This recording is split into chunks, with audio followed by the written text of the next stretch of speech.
क मध्ये हेमंगीताई सोनावणे आणि ड मध्ये मी स्वतः एम के मडवी आपले आशीर्वाद घेण्यासाठी आम्ही आलेलो आहोत। आम्ही बाजूच्या वार्डामध्ये बाजूच्या दोन बिल्डिंग मध्ये प्रचार करत होतो। या बिल्डिंग मध्ये मनोजजी आणि अंकुशजी या ठिकाणी आपला आशीर्वाद घेण्यासाठी आलेले आहेत। बंधूंनो, 2015 ला आपल्या सर्व सोसायटीच्या नागरिकांना जी आम्ही घोषणा दिली होती विनया मडवींनी, त्या माध्यमातून जी आम्ही तुम्हाला कामं सांगितली होती पूर्णपणे आम्ही कामं केलेली आहेत। 100% रिझल्ट दिलेला आहे। जापान चपनुरीचा थीम पार्क, मंगल कार्यालय, पार्किंग, नाट्यगृह, छत्रपती संभाजीराजे उद्यान आणि त्याचबरोबर पाण्याचा प्रश्न कायमचा सुटावा म्हणून 3 MLD ची GSR ची या ठिकाणी टाकी बनवून दिलेली आहे। आणि मनोजजींनी त्या ठिकाणी जे काम केलेलं आहे तेही वाक्याने जागे आहे। त्याचबरोबर अंकुशजी सोनवणेंनी जे काम केलेलं आहे तेही व्याख्याने जोग आहे।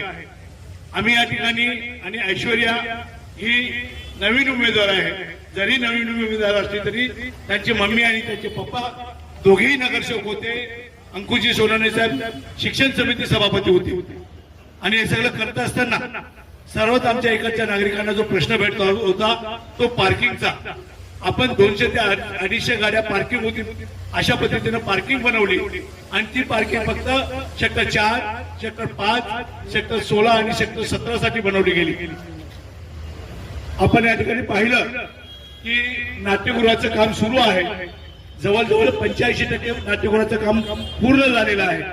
आणि येत्या 6 महिन्यामध्ये माझ्या आयुर्वेदिकरांसाठी आणि आमच्या घरचे पुरुष मंडळी जर कामाला गेले किंवा व्यवसायासाठी बाहेर गेल्याच्या नंतर विरुंगला म्हणून त्या ठिकाणी आपण नाट्यगृह सुरू केलेलं आहे, सुरू करणार आहोत। आणि नुसतं आता त्या ठिकाणी नाट्यगृह नसणार तर आम्ही 4 नगरसेवक तुम्ही आशीर्वाद दिल्याच्या नंतर त्या नाट्यगृहामध्ये सोमवार, मंगळवार, बुधवार आणि गुरुवारी आपल्याला पिक्चर बघायला मिळणार आहे आणि शुक्रवार, शनिवार, रविवार नाटक बघायला मिळणार आहे।